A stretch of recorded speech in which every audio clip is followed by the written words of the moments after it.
tapos yung mga questions natin. Oo nga, syempre. So, kaya mo pa, Alex, or pagod ka na? Kaya pa! Kaya mo, Yes. Kaya. Okay, so about family. Nandito daw yung mommy mo, kasi yung dad mo nasa Italy. Kamusta kayo ng dad mo? Okay kami. Yung mami ko naman, dun talaga din siya. Nagbabakasyon lang siya dito ngayon. So, living on my own back. Yung daddy ko naman, yun, medyo hirap kami mag-usap ko yun kasi hirap na ako mag-Italiano ng konti. So, pag nag-chat kami sa webcam kami nila pa, hi daddy, how are you? Ganun-ganun na lang. Ba't hindi siya marunong mag-Tagalog or English? Marunong siya mag-English. Ayaw lang niya na mawala namin yung Italian namin. So, anong klase ng dad mo siya? Is he mean, or is he like, Ay, ano yun? Disciplinarian yun. spoiler? Nung mga bata kami, pag 8 o'clock, bawal na mag-ring ang telepono. Bawal na TV. Pagdating ng 9 o'clock, dapat tulog ka na. So, kamusta naman si Asunta? Si Asunta, okay naman siya, yata. Okay kami, pero hindi ko siya tinatanong kung kumusta yung buhay niya. Kasi parang minsan natatakot lang ako marinig yung sagot.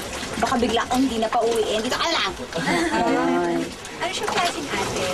Lumaki kami na ako yung ate. Kasi siya, medyo hindi siya kasing strong ng personality ko, yung personality niya.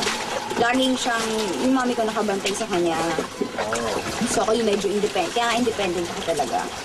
Ano naman yung qualities niya na, yung pinakamagandang qualities niya? Lahat gagawin niya, basta okay ka. Basta masaya ka, ng mga bata kami. Pag nag-away kami yan, kawawa yan sa akin. Talagang nagbugbog ko talaga siya. Kahit kasalanan ko. At nakakatuwa nun, the following day, siya pa yung nilapit sa inyo niya. Alex, sorry na. Eh ako naman may kasalanan. Ako naman, sige na, huwag mo na lang ako kawain ulit ha. Pero ako may kasalanan. Right now, how do you feel with, ano yung relationship mo with Asunta?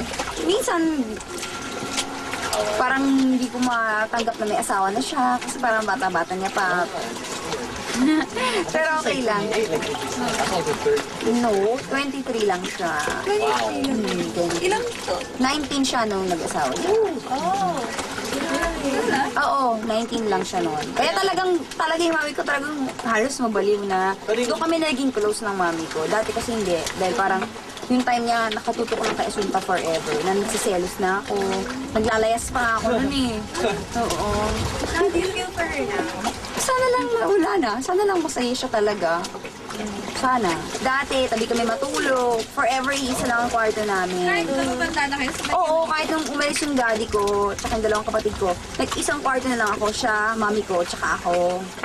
So dati nung wala na si Asunta, biglang kanya, tutulog ko ng mami ko, lilingon ko. Lagi kasi siya sa gitna, lilingon kami ganyan. Tapos biglang mag-iiyak kami, kasi wala na siya. Kailan kayo huling nag-usap? Ay, kailan lang din. Niyayaya niya ako sa Negros. Ayoko eh. Okay, so, okay, Alex, we have a scrapbook.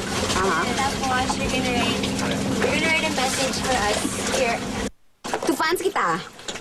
Fans ko kayo? Ay, thank you ha. Talagang ganan. Thanks for sharing this wonderful day with me. I'll never forget you kids. And listen to me ha. Follow your heart, pero mas important, follow your parents. Ha ha ha.